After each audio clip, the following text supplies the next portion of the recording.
we'll be using the four-step process to find the derivative of the root of 1 minus x. So first, write down your function. Next, putting in f at x plus h and substituting the x here with the x plus h.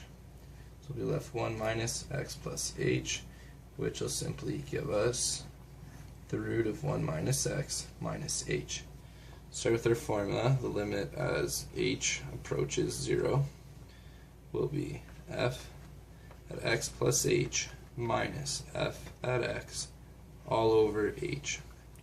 Next, we'll be subbing in the f at x and f at x plus h into our formula. So we will have 1 minus x minus h minus our 1 minus x all over h. Now, in order to solve this function, we have to rationalize the limit and multiply it by this function, so we're going to change the negative here into a positive.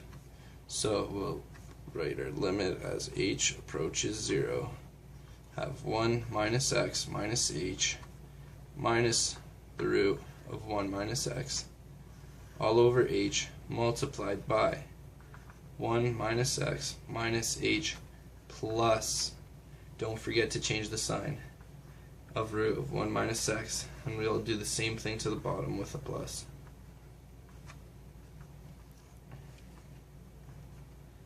Now, when we multiply these together, we'll see that the roots cancel out for this first function, so we're left with 1 minus x minus h. We have a negative here and a positive here, which means our middle two functions will just be canceled out.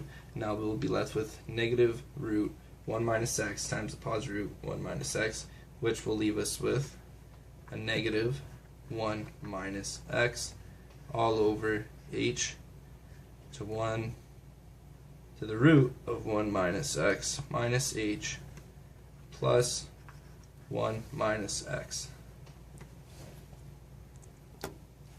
So we'll continue up here. Limit as h approaches 0.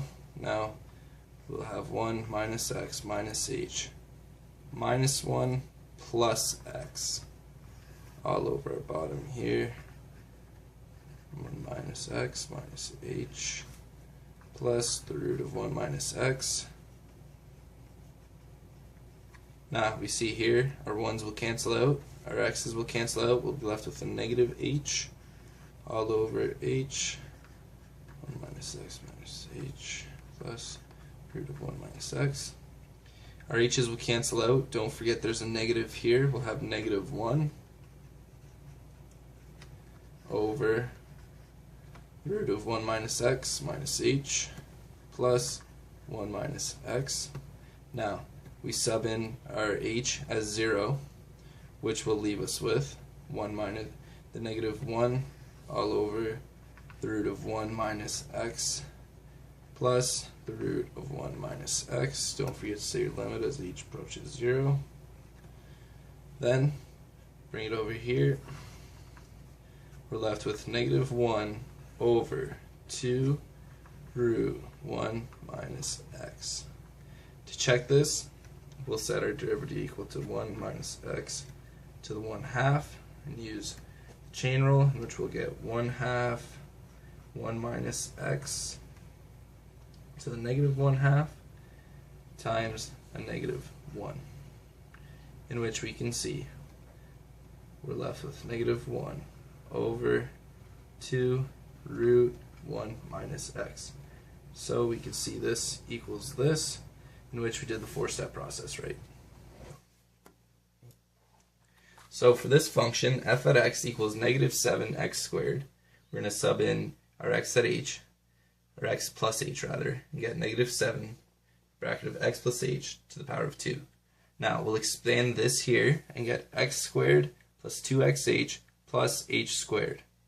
Now into our formula here, we'll sub it in. So our f at x plus h is negative 7 to x squared plus 2xh plus h squared minus a negative 7x squared all over h. We'll expand this here. We get negative 7x squared minus, not plus, 14xh minus 7h squared. Now we have a double negative here, so we'll be adding 7x squared all over h. We can see here the negative 7x squareds will cancel out. And that'll give us negative 14xh minus 7h squared all over h. So we can divide by this h. Got an h here, and we get rid of this squared to be left with negative 7h. So our limit as h approaches 0, we'll have negative 14x minus 7h. We'll sub in h equals 0, negative 14x minus 7, so this h will be a 0, in which we'll be left with negative 14x. Now, to test if this in fact is our derivative of f at x, we'll do the chain rule. Negative 7x squared. So we're going to bring down the 2, get negative 14x.